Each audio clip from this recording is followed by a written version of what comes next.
Hi అండి. Welcome back to my channel. ఎలా ఉన్నారు? అందరూ బాగున్నారా? ఈరోజు రెసిపీ వచ్చేసి క్యాలీఫ్లవర్ కర్రీ అండి. చాలా ఈజీ రెసిపీ. ఉల్లి వెల్లుల్లి లేకుండా కూడా ఎంత టేస్ట్‌గా చేసుకోవచ్చో నేను చూపిస్తాను వచ్చేయండి.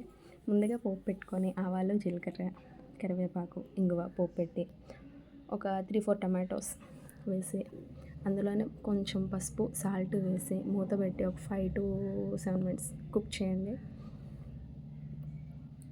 కుక్ అయిన తర్వాత చూడండి, ఇలా కుక్ అయిన తర్వాత 2-3 టేబుల్ స్పూన్స్ ధనియాల పొడి, 2 టేబుల్ స్పూన్ జీలకర్ర, కారం రుచికి సరిపడా కారం వేసుకొని బాగా కలపాలి.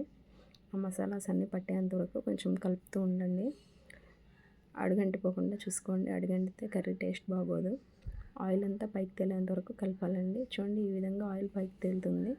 ఇలా అయిన తర్వాత నేను ఒక 3-4 టేబుల్ స్పూన్స్ కర్డ్ని కొంచెం కవ్వంతో బాగా చిలికి వేసుకుంటున్నాను.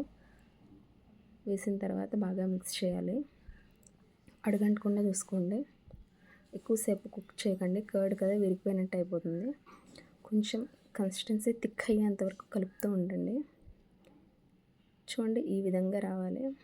ఇలా అయిన తర్వాత దీంట్లో కొంచెం వాటర్ యాడ్ చేసుకొని సాల్ట్ అడ్జస్ట్ చేసుకొని ముందుగా క్యాలీఫ్లవర్, పొటాటో కుక్ చేసి పక్కన పెట్టుకోవాలండి. 50% కుక్ అయితే సరిపోతుంది. ఆ కుక్ చేసి పక్కన పెట్టుకున్న క్యాలీఫ్లవర్ ఆలుని వేసి సాల్ట్ అడ్జస్ట్ చేసుకొని మూత పెట్టి ఒక 5-10 మినిట్స్ కుక్ చేసుకుని కొత్తిమీరతో గార్నిష్ చేసుకుంటే యమ్మీ and tasty cauliflower curry ready అయిపోతుందండి. మీరు కూడా ట్రై చేసి రెసిపీ ఎలా వచ్చిందో చెప్పడం మాత్రం నాకు మర్చిపోకండి. Thanks for watching.